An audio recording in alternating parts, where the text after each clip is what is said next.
रात के अंधेरे में जब आप आसमान की तरफ देखते हो तो हजारों लाखों तारे चमकते हुए दिखाई देते हैं और हर एक तारे के प्लैनेट्स में जीवन की संभावना हो सकती है। पर आखिर सच में अगर हमारी गैलेक्सी में हमारे अलावा कोई और भी लिविंग क्रीचर्स या एलियन हैं तो उन्होंने आज तक हम लोगों को संपर्क क्यों नहीं किया? या फिर हो सकता है कि एलियंस ने कोशिश की हो लेकिन हम ही अभी तक इतने एडवांस्ड, इतने सिविलाइज्ड नहीं हुए हैं कि उन्हें समझ पाए। हमारा यूनिवर्स बहुत मैसिव है। सिर्फ हमारी मिल्की वे गैलेक्सी में ही अराउंड 400 बिलियन सोलर सिस्टम्स हैं। अब अगर इतने सारे प्लैनेट्स हैं तो मैथमेटिकली चांसेस तो बहुत ज़्यादा हैं कि कहीं ना कहीं लाइफ एग्जिस्ट करती हो। शायद उन प्लैनेट्स पर हम जैसे ही लोग हों, या हो सकता है हमसे भी ज़्यादा एडवांस्ड, सिविलाइज्ड लोग उन प्लैनेट्स पर रह रहे हों।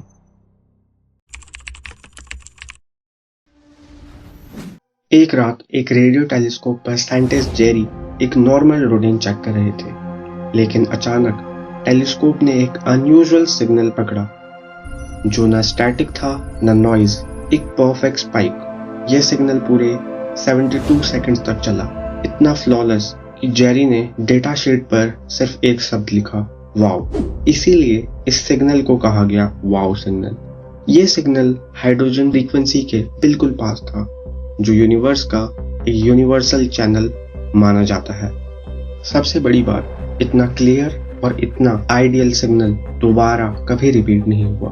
तो सवाल उठता है कि क्या ये एक रेयर कॉस्मिक इवेंट था या फिर ये किसी सिविलाइजेशन की तरफ से भेजा गया पहला सिग्नल था। लेकिन अगर एलियंस हमसे कांटेक्ट करना चाहते हैं, हमें दूसरा कोई सिग्नल क्यों नहीं मिला? इसकी एक जवाबदार थ्योरी है ज़ूम हाइपोथेसिस। इस थ्योरी का मानना है हो सकता है एलियंस हमें दूर से देख रहे हों, बिल्कुल उसी तरह जिस तरह हम ज़ू में जानवरों को देखते हैं। हम उन्हें ऑब्जर्व करते हैं पर इंटरफेयर नहीं करते। शायद उनके लिए हम एक डेवलपिंग सिविलाइजेशन है जो अभी कांटेक्ट करने के लिए रेडी नहीं है। और हो सकता है वाव सिग्नल सिर्फ एक छोटी झलक हो, एक रिमाइंडर हो सकता है कि हम इस यूनिवर्स में अकेले नहीं हैं। एक और थ्योरी है रेयर अर्थ हाइपोथेसिस। इस थ्योरी के मुताबिक लाइफ खुद में बहुत रेयर है। बैक्टीरिया और सिंपल माइक्रोब्स शायद पूरे यूनिवर्स में हो, पर इंटेलिजेंट लाइफ शायद सिर्फ यहाँ इसी अर्थ पर हो। सोचिए, एक प्लैनेट को लाइफ सपोर्टिंग बनने के लिए कितने परफेक्ट कंडीशंस चाहिए होते हैं। एक सही डिस्टेंस अपने स्टार से, ना ज्यादा दूर और न ज्यादा पास, एक प्रोटेक्टिव एटमॉस्फेयर जो हार्मफुल रेडिएशन को रोक सके, लिक्विड वाटर जो लाइफ का फाउंडेशन है, और एक स्टेबल क्लाइमेट जो लाइफ को इवॉल्व करने का मौका दे। अर्थ पर ये सब कुछ चीजें एकदम परफेक्टली बैलेंस्ड हैं, जैसे हमने कोई कॉस्मिक लॉटरी जीती हो। और इसी वजह से हमारे प्लेनेट पर एनिमल्स और आखिरकार ह्यूमंस इवॉल्व कर पाए।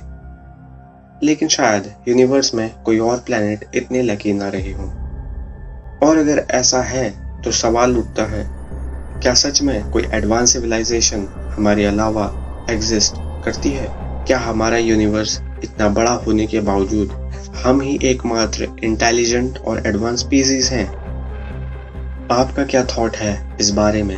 कमेंट जरूर कीजिए और सब्सक्राइब जरूर कीजिए, क्योंकि अगले वीडियो में हम एक्सप्लोर करेंगे कुछ ऐसे स्ट्रॉन्ग प्रूफ्स जो इस बात की तरफ इशारा करते हैं कि शायद एलियंस अर्थ पर पहले ही आ चुके हैं।